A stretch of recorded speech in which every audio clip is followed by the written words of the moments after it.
Hello, and welcome to Module 2. In this module, our ad expert will be showing you how to set up ad groups and keyword for your campaign. So get ready to take some notes and let's jump right in. Okay, so we'll start here on the campaign settings screen. Now that we've chosen the goal, we're going to configure our settings for this campaign and then move into ad groups and keywords. So first we want to give our campaign a name. I'll go ahead and leave the auto-generated name they've got for me right here. Next, we'll choose which networks we want ads to appear on for this campaign. Now you can augment a search campaign with some limited display network ads if you want, and in that case, Google will basically determine relevant placements around the web and stick your ads there with what it considers leftover money from your budget. For our purposes, we'll go ahead and uncheck that display option and focus on search only. Next is the location field. Now this is pretty cool. Not only can we type in things like countries and cities, but we can even click advanced and let's zoom in all the way to, say, Omaha, Nebraska. We'll click radius, pin mode, and I can drop a pin and narrow my target audience all the way down to a specific number of miles from that pin. It's insane what you can do. But for the sake of this tutorial, we're just going to stick with all countries and territories. Next, if you're targeting your audience based on language, you can do that right here. And then we have the budget.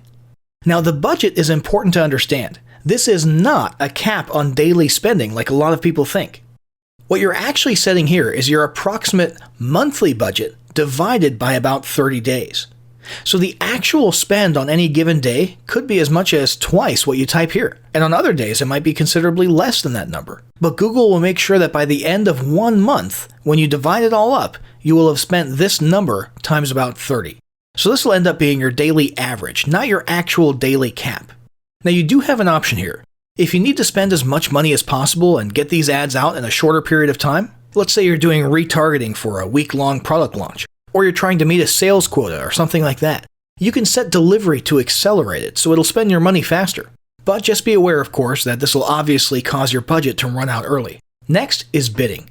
Now, bidding in AdWords is of course based on the old ad auction framework where Google's algorithms are constantly deciding whose ads to show where and when and how often. You can choose what metric you want your bidding focused on right here. It's automatically set to clicks, which means it'll optimize for people actually clicking on your ads, but there's other options as well. Impressions refer to how many people see your ads, regardless of whether they click. And as you can see, there's 2 grayed out options here for conversions and conversion value. Now those are pretty nifty to use, but they require you to set up a special conversion tracking tool separately first, so we're going to focus on clicks. We have an option here to set a bid limit. So if you have a specific number in mind that you want to pay per click, you can enter that here. But if you want Google to simply handle this for you, you can leave it blank. Next, we've got start and end dates. Now, typically, ads just run indefinitely, but you might have a specific reason for setting an end date. For example, if you're running a limited time offer or promoting a live event, we'll leave this set to none for us. Next, there's audiences. Now, here's the thing. Audiences are great. You've got a lot of demographic and interest-based options to choose from here, based on mountains of data that Google has collected, as well as based on your own data, like if you created a remarketing audience with a tracking pixel. However, most of this will be more useful if you're doing display ads or one of the other types of ads, and you want people to encounter your ads while they're browsing around the web. Since we're strictly dealing with search ads in this lesson, and we literally want to reach people on the search results page while they're typing specific keywords, we're going to skip this. Next, we have extensions. Now these are very cool. Site link extensions are a great way to add additional links to a search ad that link directly to specific pages like your About page or an Hours of Operation page.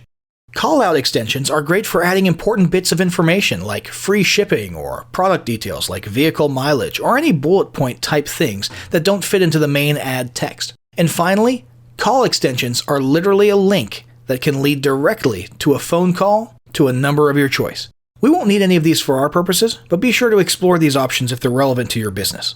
Now it's time to move on to ad groups and keywords.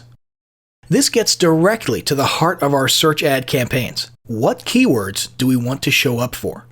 You'll want to put a lot of thought into this because it directly affects your reach.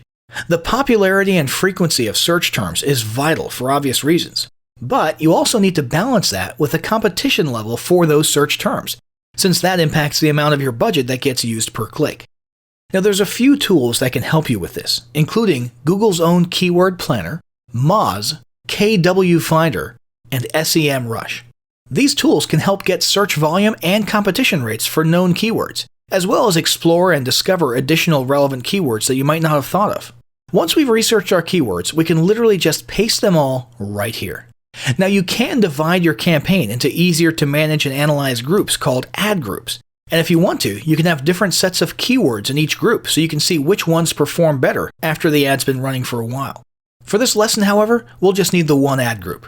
So I'll go ahead and paste my researched list of keywords right here. That's about it for this step. I'm going to hit save and continue, and we'll move on to creating the ad itself in the next module.